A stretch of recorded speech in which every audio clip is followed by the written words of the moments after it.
To understand our next Phantom, you have to understand Hammer. Not the tool, the film studio. Hi friends, I'm Jessica. I love Phantom of the Opera. I write Phantom books, and this is Phantober, where I'm talking about a different iteration of the Phantom of the Opera every day in October. Today is the 1962 film, The Phantom of the Opera, starring Herbert Lom and from Hammer Studios. You know how in the last 10 years, Disney has remade a lot of their classic animated films as live action? Well, that was almost the entire business plan of Hammer Studios in the late 50s and 60s.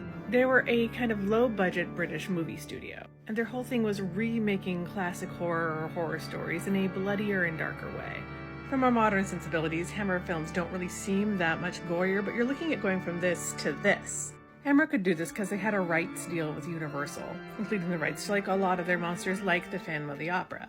There's also renewed interest in Phantom in the late 50s, early 60s, thanks to the Lon Chaney biopic, The Man of a Thousand Faces, starring James Cagney, who really couldn't replicate Lon Chaney's makeup in Phantom. So Hammer decided to add the Phantom of the Opera to their roster of monsters, with mixed results. See, the Hammer Phantom is sort of like a photocopy of a photocopy.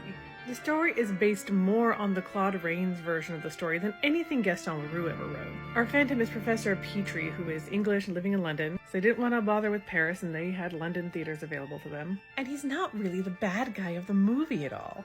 Like Claude Rains' Eric Claudin, he's been made deformed by an attack, music stolen, that sort of thing. The real bad guy is a character who's only ever credited in the movie as Dwarf. He manipulates him into doing bad things, but it is ultimately his love for Christine that redeems him. And yeah, nothing as sexy as this ever happens in the movie. And it's really not a great movie, although Herbert Lom is a great actor. Lom's Phantom was scarier than Rains in terms of design, and the ultimate deformity that's revealed. Perhaps the Hammer Phantom's biggest contribution to the Phantom legacy was not in terms of the story, but a musical one, because this is the first movie where we hear an iconic piece of organ music associated with the Phantom, though the Phantoms always had an organ.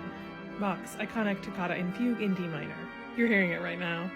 Because it's a famous spooky organ piece, it's now associated with the Phantom, but this was its first use in a Phantom movie. It had been used in other movies before, like Dr. Jekyll and Mr. Hyde.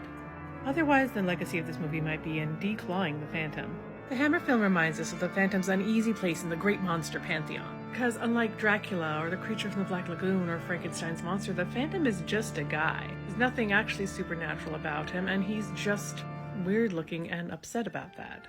So filmmakers felt they had to add more, but also excuse him as a villain, emphasizing his sympathetic and romantic nature.